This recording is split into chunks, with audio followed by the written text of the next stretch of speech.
Today we're recapping some horror news, a lot of it. We're talking a little bit about Smile 2, Mike Flanagan's The Exorcist, Scream 7, and Terrifier 3. Let's get into it.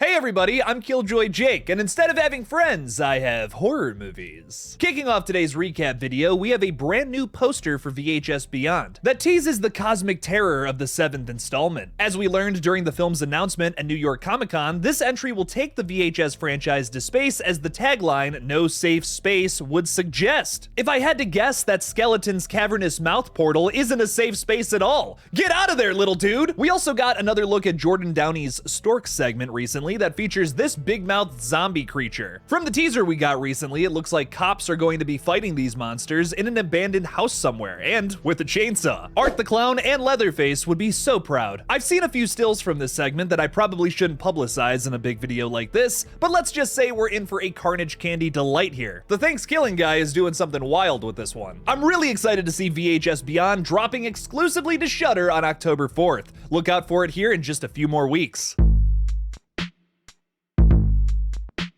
The most recent Smile 2 trailer spoiled a lot of what this movie is going to be about, but there was one person in that trailer in particular that was more creepy than the rest. This guy right here. He's the subject of the latest poster for the highly anticipated sequel, and the actor in question is Ray Nicholson, Jack Nicholson's son. So if you were wondering who the slightly more attractive Jack Torrance was in the trailer, your question has been answered. All work and no play makes Ray a smiley boy. Seriously though, that might be the creepiest smile we've seen so far in this franchise. Maybe even creepier than this. Smile 2 features a ton of horror royalty like Drew Barrymore apparently playing herself, where she'll conduct an interview with the fictional pop star Sky Riley, played by our new lead Naomi Scott. Kyle Gallner, our favorite strange darling, will reprise his role from the first movie here, although we've yet to see him in any of the new trailers. I wonder why. After Smile became a smash hit last year, it's no surprise that a bigger and possibly goofier sequel went straight into production. The first one pulled in over 200 million big ones. Oh yeah, that's pretty good for an original horror movie these days. Same to you, Longlegs.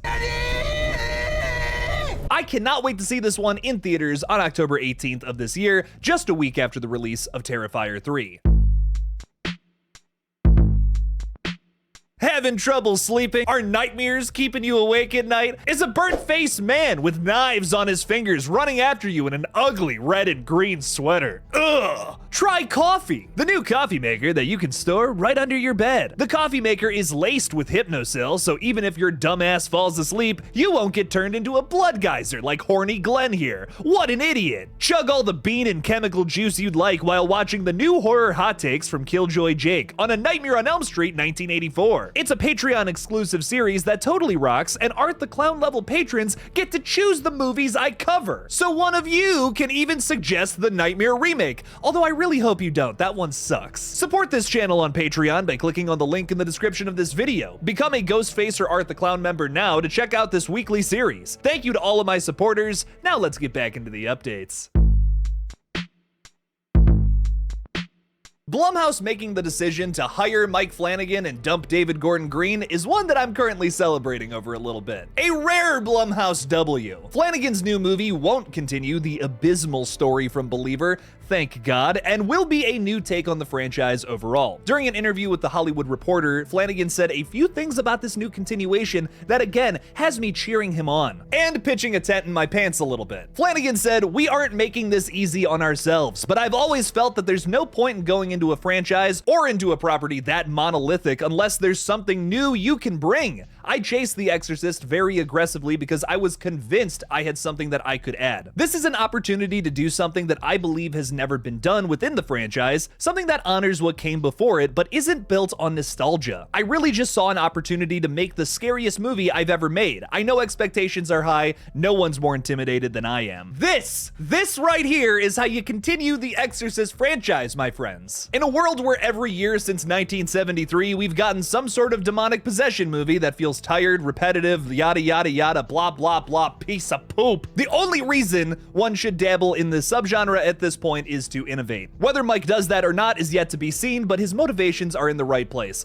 Also, do we just forget about Mike Flanagan's filmography compared to David Gordon Green's? I mean, come on now. I will say though, an Exorcist sequel is a tough nut to crack for anybody. I don't think the original film ever needed a continuation in the first place, but if you're gonna do it, at least spare us the nostalgia baiting and pointless returns of characters from the past. I will never forgive David Gordon Green for what he did to poor Chris McNeil. At least Ellen Burstyn got a paycheck, I suppose. I actually am very excited for this new movie dropping on March 13th of 2026. A Friday the 13th, might I add. We have one of those coming up this week too. I hope Pazuzu and Jason are rubbing elbows here soon in 2026. Fingers crossed!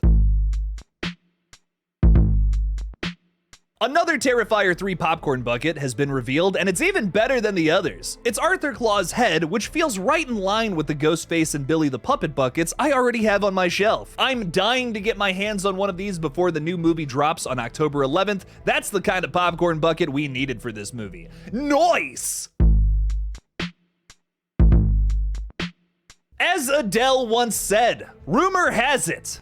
And that's the end of the quote. Scream 7 is apparently getting delayed until January, and there might be somebody that's new in the cast. You know, I haven't dipped my head into the rumor side of the horror community for a while now, but this again just seems like a lot of baloney. My least favorite lunch meat. A lot of these rumors sound like they could be true, which is why I'm guessing they get traction online. Like, yeah, Scream 7 could get delayed at this point. They haven't announced squat about the movie pretty much since this past spring, and every update has felt like we've been scraping the bottom of the barrel, just looking for something to talk about. I wouldn't be shocked if the film was delayed because they might still be looking for cast members or maybe polishing up a script for a better outcome this time around. Both of these things I will gladly wait for. Whatever is going on with Scream 7 though, I still feel like it's way too early to say one way or the other. Neve Campbell and Courtney Cox are back, cool, but like who else is in the movie? What's the story about? What will director Kevin Williamson do to put a new spin on this one specifically? These are vital questions that we don't even have remote answers to yet because we know so little about Scream 7. We already got people who are saying this is gonna be the best movie in the franchise. And then we have some people who are saying this is gonna be the worst abomination that has ever graced Hollywood. And I'm just like, how do y'all know any of this shit?